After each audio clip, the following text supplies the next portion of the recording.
Hello friends, welcome to my channel horizon mantra education. आज हम Indian polity का chapter number 7 discuss करेंगे। Chapter number 7 discuss करेंगे जो है आपका फंडामेंटल राइट्स। फंडामेंटल राइट्स एक काफ़ी लेंदी टॉपिक है, काफ़ी टाइम लेगा ये टॉपिक कंप्लीट होने में, तो हम इसको पार्ट्स में डिस्कस करेंगे। तो आज हम फंडामेंटल राइट्स का पार्ट 1 डिस्कस करेंगे, जिसमें हम फंडामेंटल राइट्स क्या होते हैं उसके बारे में थोड़ा जानेंगे और फंडामेंटल राइट्स के फीचर्स के बारे में जानेंगे। और जो फंडामेंटल राइट्स हैं, हमारे 6 फंडामेंटल राइट्स हैं, उनको ब्रीफ में थोड़ा डिस्कस करेंगे और आगे आने वाले हमारे पार्ट्स में हम एक एक फंडामेंटल राइट को हम एलाबोरेट करके डिस्कस करेंगे। Okay, so let's start. Fundamental right जो है हमारे पार्ट 3 में आर्टिकल 12 से लेके 35 तक में कवर किया गया है। लास्ट चैप्टर में मैंने आपको सिटीजनशिप करवाया था, जो हमारे आपके 5 से लेके 11 तक हमारा सिटीजनशिप था। ओके, तो इसको Magna carta of the India भी कहा जाता है। और ये जो इंस्पिरेशन हमें फंडामेंटल राइट्स की मिली थी कि हमारे कॉन्स्टिट्यूशन में फंडामेंटल राइट्स होने चाहिए, ये हमें यूएसए से मिली थी। यूएसए में जो फंडामेंटल राइट्स हैं उनको बिल ऑफ राइट्स कहा जाता है, and they are guaranteed and protected by the constitution. मतलब कि जो हमारा कॉन्स्टिट्यूशन है, जिसको हम फंडामेंटल, जो कि हमारा फंडामेंटल लॉ है, fundamental law of the land है, वो इसको प्रोटेक्ट करता है। ठीक है, essential for all round development. Okay, इनको दे आर फंडामेंटल, इनको फंडामेंटल क्यों बोलते हैं? क्योंकि they are very essential for the all round development of an individual. मतलब कि materialistic, intellectual, moral and spiritual, मतलब सारे तरफ का आपका ओवरऑल डेवलपमेंट के, एक इंसान की ओवरऑल डेवलपमेंट के लिए हमें फंडामेंटल राइट्स की ज़रूरत होती है। और they prevent the establishment of the authoritarian and despotic rule. मतलब कि अगर हमारे कंट्री में फंडामेंटल राइट्स हैं तो दे प्रिवेंट द इस्टेब्लिशमेंट, हमारे किसी भी कंट्री में, जिस कंट्री में फंडामेंटल राइट्स हैं, किसी इंडिविजुअल को कोई राइट्स हैं, तो वहाँ पे कोई भी अथॉरिटेरियन और डेस्पोटिक रूल का मतलब है कि वहाँ पे डिक्टेटरशिप कभी नहीं हो सकती, मतलब वहाँ पे एक डेमोक्रेसी रहेगी। ओके, फिर आते हैं हमारे there are 6 fundamental rights. Okay, जिसका है आपका right to equality, right to freedom, right against exploitation, right to freedom of religion, cultural and educational rights to constitutional remedies. इसको हम अभी थोड़ा सा ब्रीफ में डिस्कस करेंगे आपका।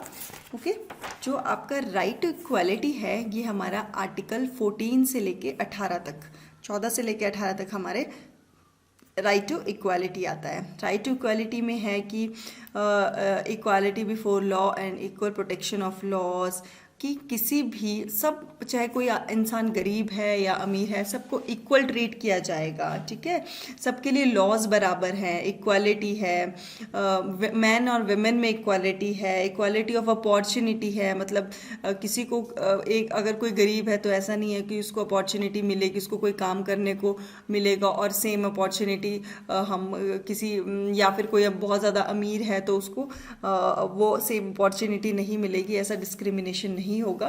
Prohibition of discrimination on the grounds of religion, race, caste, sex और place of birth. मतलब कि रिलीजन, रेस और कास्ट, जेंडर के बेस पे भी हम, जैसे मैंने आपको बताया, man and women are equal, तो वो उसको प्रोहिबिट करता है। इक्वालिटी ऑफ अपॉर्चुनिटी मैंने आपको बता दी। Abolition of untouchability and provision of its practice. मतलब पहले छुआछूत की जो वो होता था कि जो शेड्यूल ट्राइब, शेड्यूल कास्ट, मतलब जो लोग थे इस कैटेगरी में आते हैं तो उनको डिस्क्रिमिनेट किया जाता था, तो अब क्या है, इसको अबॉलिश किया गया, अनटचेबिलिटी को। ठीक है, अबॉलिशन ऑफ टाइटल, जैसे पहले क्या होता था कि टाइटल्स मिलते थे लोगों को, कि नवाब हिंद, ऐसे टाइटल्स, जो हमारे राजा महाराजों को भी टाइटल्स मिलते थे, तो वो उसको अबॉलिश किया गया कि आप अपने नाम के आगे टाइटल्स नहीं लगा सकते, एक्सेप्ट जो हमारे मिलिट्री में होता है, जैसे मेजर, कर्नल। ठीक है, वो, और एकेडमिक, जैसे डॉक्टर हो गया आपका, इंजीनियर होगा, वो लोग, एकेडमिक जो होगा वो लोग अपने नाम के आगे टाइटल्स लगा सकते हैं, अदरवाइज कोई भी अपने नाम के आगे टाइटल्स नहीं लगा सकता। क्योंकि कोई नोबल लॉरेट भी होगा तो भी वो अपने नाम के आगे ऐसे वो एक टाइटल नहीं लगा सकता। ओके, ये हो गया आपका राइट टू इक्वालिटी। फिर आता है आपको राइट टू फ्रीडम। ओके, तो राइट टू फ्रीडम में क्या है, हमें फ्रीडम ऑफ स्पीच है, एक्सप्रेशन है, हम असेंबली कर सकते हैं, एसोसिएशन है, मूवमेंट है, हम एक स्टेट से दूसरी स्टेट पे जा सकते हैं और कहीं पे भी अपना रेजिडेंस बना सकते हैं, कहीं पे भी रह सकते हैं, कोई भी प्रोफेशन हम चूज़ कर सकते हैं, इसकी हमें फ्रीडम है। Protection in respect of conviction of offences, protection of life and personal liberty हमें है। Elementary right to education, right to elementary education है जो हमारी 14 साल तक की उम्र के लिए बच्चों के लिए, 6 से 14 साल के बच्चों के लिए एक राइट टू एलिमेंट्री एजुकेशन भी है हमारे। तो protection against arrest and detention in certain cases, मतलब कि जैसे दो केसेस होते हैं, एक होता है अरेस्ट, एक होता है डिटेंशन।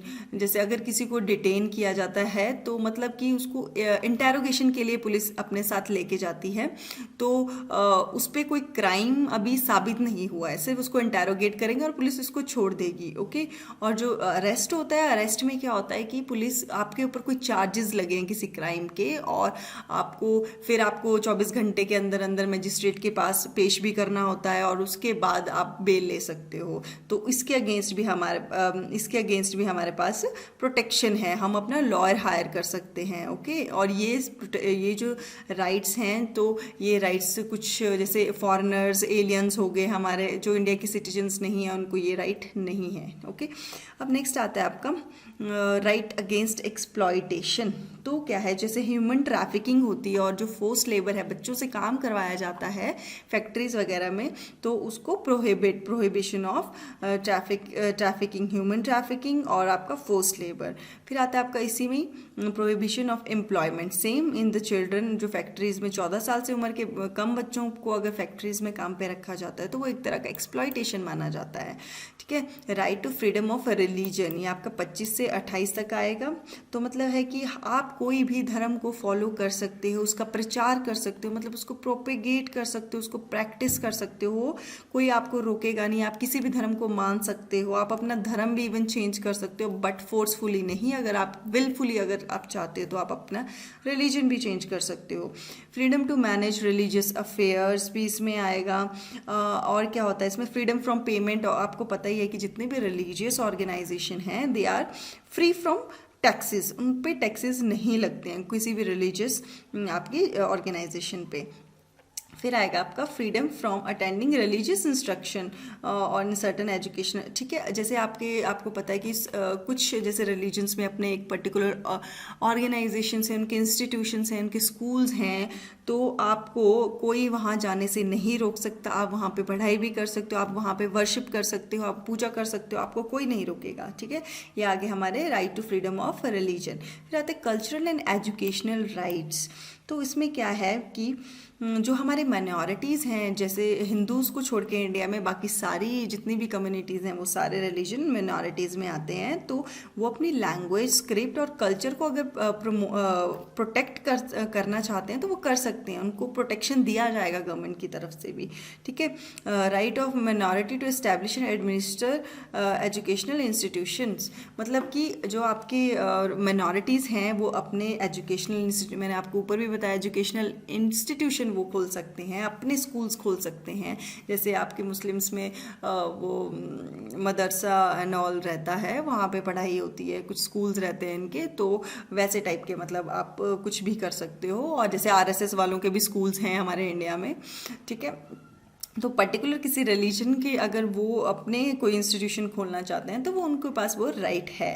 फिर आता है आपका राइट टू कॉन्स्टिट्यूशनल रेमेडीज़। इसमें क्या है कि जो आपका 1 से लेके 5 तक जो हमारे कॉन्स्टिट्यूशनल जो हमारे फंडामेंटल राइट्स हैं, अगर इनको कोई वायलेट करता है तो संविधान में एक ऐसा प्रोविज़न है कि आप डायरेक्ट सुप्रीम कोर्ट के पास जा सकते हो rather than going to high court. High court के पास आपके पास जाने की ज़रूरत नहीं है कि आप हाई कोर्ट में जाओ फिर उसके बाद सुप्रीम कोर्ट में जाओ, हाई कोर्ट से आपको अपील करना पड़े सुप्रीम कोर्ट में, ऐसा नहीं है। आप डायरेक्ट सुप्रीम कोर्ट पे जा सकते हो और वहाँ पे बोल सकते हो कि मेरा ये फंडामेंटल राइट वायलेट हुआ है, तो उसके और सुप्रीम कोर्ट ये डिसाइड करेगी कि जो आप जिसके अगेंस्ट आप कंप्लेन करने आए हो कि आप उसके अगेंस्ट रेमेडीज़ आपको मिलेंगी या नहीं मिलेंगी, वो डिसाइड भी सुप्रीम कोर्ट ही करेगा। ओके, तो ये हमने ब्रीफ में हमारे आपके फंडामेंटल राइट्स डिस्कस किए 1 से लेके 6 तक। और आपको एक और बात बता दूं, यहाँ पे 31 मिसिंग है। जो 31 था, आर्टिकल 31 था आपका, ये रहा, वो था आपका राइट टू प्रॉपर्टी। इसको डिलीट कर दिया गया है by the 44th amendment act 1978। और अब ये क्या है, एक लीगल राइट है अंडर आर्टिकल 300A पार्ट 12 में। ओके, इसको हम आगे डिस्कस करेंगे। फिर आपको फीचर्स बताती हूँ मैं, आपके फंडामेंटल राइट्स के जनरल फीचर्स क्या हैं। ओके, अब बोलते हैं they are not absolute but qualified. इसका क्या मतलब हुआ, they are not absolute but qualified. इसका मतलब हुआ कि जो स्टेट है आपकी, state can impose reasonable restriction on them. Okay, reasonable restriction on them, state can impose a reasonable, नहीं, 1 मिनट में आपको इससे पहले ना एक और चीज़ बता देती हूँ। मैंने आपको बताया कि ये 12 से लेके 35 तक हैं, और यहाँ पे हमने स्टार्ट 14 से किया। तो 12 हमारे आर्टिकल 12 में क्या है, आर्टिकल 12 में आपको मैं पहले बता देती हूँ।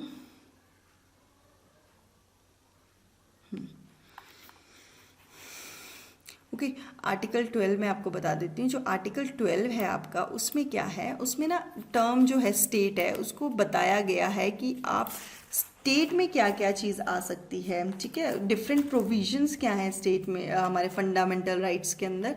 तो इसमें एक तो सबसे पहले जो हमारी गवर्नमेंट है और जो पार्लियामेंट है वो आता है, जो कि हमारा एग्जीक्यूटिव और लेजिस्लेटिव ऑर्गन है किसका, यूनियन गवर्नमेंट का। जो पार्लियामेंट है वो किसका, लेजिस्लेटिव और एग्जीक्यूटिव ऑर्गन है, पार्लियामेंट यूनियन गवर्नमेंट का। और इसमें government and legislature of states हैं, वो आएगा, जो हमारी स्टेट्स की गवर्नमेंट और जो लेजिस्लेटिव असेंबलीज वगैरह रहती हैं।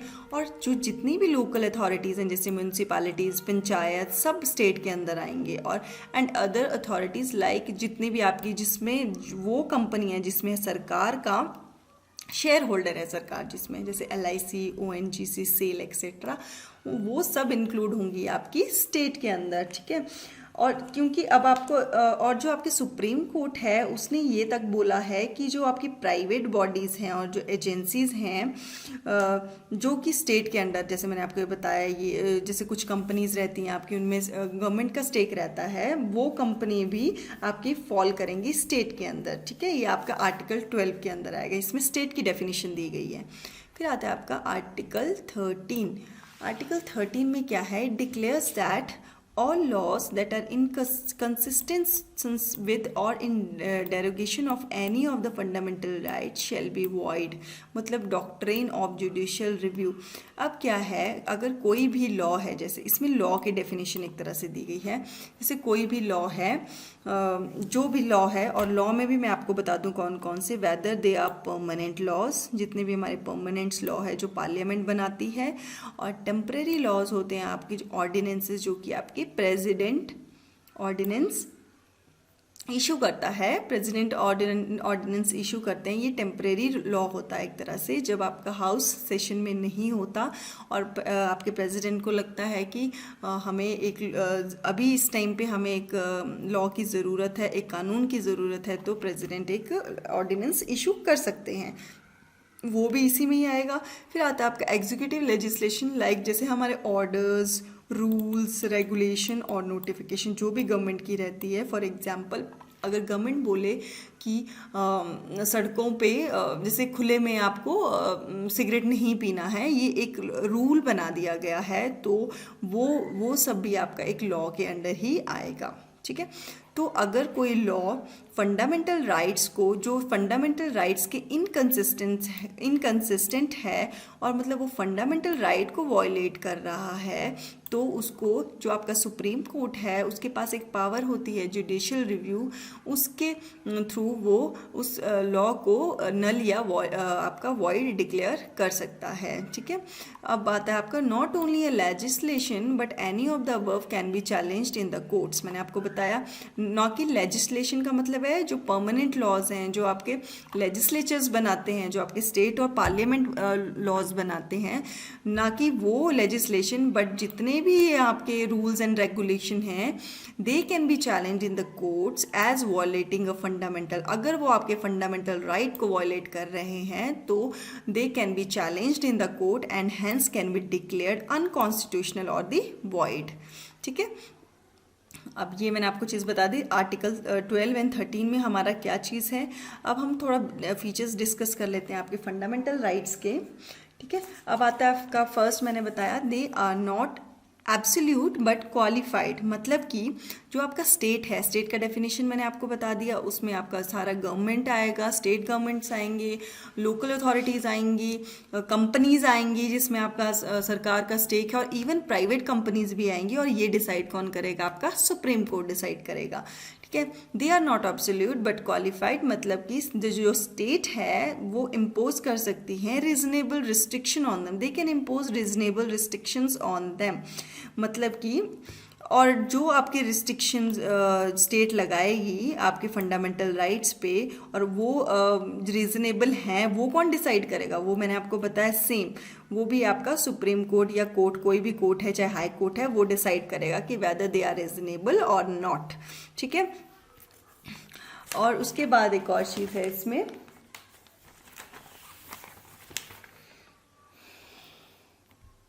और क्या होता है कि जो कुछ जो हमारे कुछ राइट्स जो हैं हमारे, वो they are available against the state actions. ठीक है, जैसे क्या है कि एक चीज़ होती है कि या तो आप जो स्टेट के एक्शन हैं उसके अगेंस्ट आप वॉयलेशन का केस फाइल कर सकते हो, but you can't file a case for a private individual. की अगर कोई आपका प्राइवेट इंडिविजुअल आपका किसी फंडामेंटल राइट का वॉयलेशन करता है, तो वो आपको उसके लिए आप कॉन्स्टिट्यूशनल रेमेडीज़ का यूज़ नहीं कर सकते हो, उसके लिए सिर्फ लीगल रेमेडीज़ रहती हैं। ठीक है, मतलब कि जैसे आपकी कोई स्टेट अथॉरिटी है और उसने कोई लॉ या रूल बनाया है, या गवर्नमेंट ने कोई रूल बनाया है, और आपको लगता है उससे आपका फंडामेंटल राइट वॉयलेट हो रहा है, ठीक है, तो आप उसके अगेंस्ट के सुप्रीम कोर्ट में अपील कर सकते हैं कि यहाँ मेरा फंडामेंटल राइट वॉयलेट हो रहा है, तो आपको कॉन्स्टिट्यूशनल रेमेडीज़ आप उस केस में यूज़ कर सकते हो। अगर कोई प्राइवेट इंडिविजुअल है, कोई इंडिविजुअल है आपका, उसके किसी काम की वजह से आपको फंडामेंटल राइट वॉयलेट हो रहा है, मतलब उसका उल्लंघन कर रहा है, वॉयलेशन वही हुआ। ठीक है, तो वो आप उसके खिलाफ कोई भी कॉन्स्टिट्यूशनल रेमेडीज़ हमारे कॉन्स्टिट्यूशन में नहीं है, सिर्फ उसके लिए ऑर्डिनरी लीगल रेमेडीज़ हैं। आप केस कर सकते हो, बट आपको वैसी कॉन्स्टिट्यूशनल रेमेडीज़ नहीं मिलेंगी जैसी आपके आर्टिकल 32 में है। ठीक है, फिर आता है they are defended and guaranteed by the supreme court. मैंने बोला आपको कि सुप्रीम कोर्ट है वो डिफेंडर है हमारा फंडामेंटल राइट्स का। जो आपका अग्रीव्ड पर्सन है जिसका फंडामेंटल राइट वॉयलेट हुआ है, he can go directly to the supreme court. उसको कहीं पे भी जो आपके सबऑर्डिनेट कोर्ट्स हैं वहाँ पे अपील करने की ज़रूरत नहीं है, he can directly go to the supreme court. फिर आता है आपका some of them negative in character and some of them are positive in character. जैसे इसका मतलब क्या है, यहाँ पे आपके फंडामेंटल राइट्स हैं, राइट टू इक्वालिटी, मतलब प्रोहिबिशन। इसमें क्या है कि एक है आपका prohibition of discrimination on the grounds of religion से। अगर आप इसको लें राइट टू इक्वालिटी में, अगर आप इसको सोचें कि यहाँ पे लिखा है प्रोहिबिशन, तो ये एक तरह का नेगेटिव आपका फंडामेंटल राइट हुआ। और इन केस फॉर एग्जांपल मैं आपको दूँ, जैसे आपको फ्रीडम है, आपको फ्रीडम ऑफ स्पीच है, फ्रीडम ऑफ एक्सप्रेशन है, वो आपका पॉजिटिव एक फंडामेंटल राइट हुआ। क्योंकि कुछ जो हमारे राइट्स हैं वो नेगेटिव इनकरेक्ट हैं, जहाँ पे बोला गया है कि नहीं होगा, प्रोहिबिशन है, प्रोहिबिशन ऑफ डिस्क्रिमिनेशन। ठीक है, और एक है कुछ है कि हमारे को फ्रीडम है, वो पॉजिटिव करेक्टर में है आपके। ठीक है, और इसमें कुछ ज़्यादा है नहीं। जस्टिसेबल इन नेचर, ये मैंने आपको बताया, आप you can go directly to the supreme court और आपको जस्टिस इस पर मिलेगा। ओके, और फिर उसके बाद आता है defended and guaranteed by the supreme court. Same चीज़ है, ये 2 बार रिपीट हो गए यहाँ पे, सॉरी। ओके, फिर उसके बाद आता है दे आर नॉट सैक्रोसैंक्ट और परमानेंट, मतलब कि वो परमानेंट नहीं है, उनके ऊपर कुछ रिस्ट्रिक्शंस लगाई जा सकती हैं आपके गवर्नमेंट के द्वारा। जैसे parliament can repeal them only by a constitutional amendment act. इसमें बोला गया कि आप अपने जो कॉन्स्टिट्यूशन है उसको वैसे चेंज तो कर नहीं सकते, उसके बेसिक स्ट्रक्चर को आप चेंज नहीं कर सकते हो, बट आप उसमें कॉन्स्टिट्यूशनल अमेंडमेंट कर सकते हो, मतलब उसमें चेंजेस ला सकते हो। और वो कौन कर सकता है? सिर्फ पार्लियामेंट। इसीलिए बोला है कि वो परमानेंट नहीं है, मतलब रिजिड नहीं है, दे कैन बी चेंज्ड। ओके, फिर आता है आपका दे can be suspended during national emergency, जब भी लगती है हमारे देश में तो उनको सस्पेंड कर दिया जाता है, एक्सेप्ट जो आपके दो आर्टिकल हैं, आर्टिकल 20 एंड आर्टिकल 21।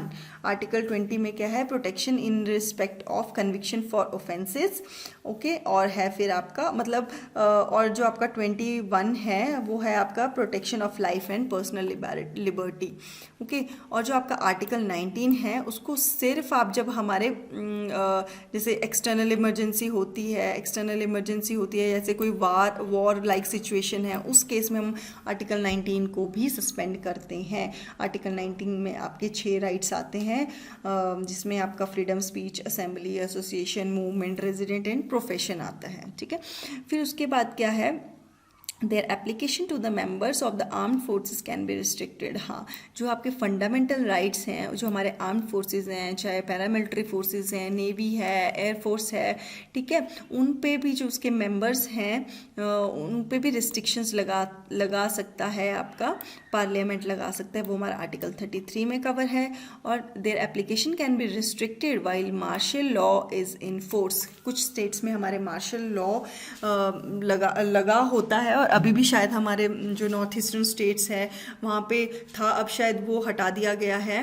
तो जैसे कुछ एरियाज़ में ना इंसर्जेंसी रहती है, वहाँ पे आपके कुछ नक्सलाइट्स वगैरह या कुछ भी डिस्टर्ब्ड सा वहाँ पे माहौल रहता है हमेशा, तो वहाँ पे मार्शल लॉ मतलब मिलिट्री रूल लगा दिया जाता है। तो और जहाँ पे मिलिट्री रूल होता है वहाँ पे किसी के फंडामेंटल राइट्स नहीं होते और आपके पास कोई रेमेडीज़ नहीं होती वहाँ पे, वो आर्टिकल 34 में कवर होता है, ठीक है। ये हो गया हमारा कुछ फीचर्स हमारे फंडामेंटल राइट्स के। अब हम जो हमारा नेक्स्ट चैप्टर होगा उसमें हम आपका डिस्कस करेंगे हमारा फर्स्ट राइट टू इक्वालिटी, और ये हम इलेबोरेट करके डिस्कस करेंगे राइट टू इक्वालिटी, ओके। तो ये आज का ये पार्ट यहीं पे ख़त्म होता है हमारा, ठीक है। तो मिलते हैं हमारे नेक्स्ट वीडियो में। प्लीज़ मेरे चैनल को लाइक सब्सक्राइब करें और कमेंट प्लीज़ करें, क्योंकि आप अगर कमेंट करेंगे तो मुझे मेरी गलतियों का पता चलेगा कि मुझे कहाँ इम्प्रूवमेंट करना है, ठीक है। तो प्लीज़ कमेंट करिए, लाइक करिए, शेयर भी करिए, ताकि आप लोगों को भी फ़ायदा, दूसरे लोगों को भी फ़ायदा दे सकें, okay. So all the best.